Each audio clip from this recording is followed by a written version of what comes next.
The Springs Rescue Mission says they are ready to take in anyone looking for shelter during this storm. We spoke with the interim CEO, Travis Williams, who tells us last night 431 people sheltered there from the cold.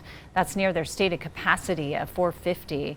A lot of people are having to spend more time inside as conditions outside deteriorate. It's a reality that Williams says can lead to more people finding long-term resources. You'll never find a storm where Springs Rescue Mission isn't open.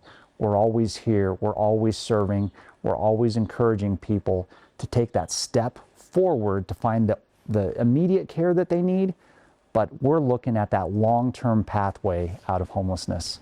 The Springs Rescue Mission is currently operating under severe weather protocol, meaning they will open up extra space, including their dining hall or other areas of the building, to ensure that no one is turned away. Alex.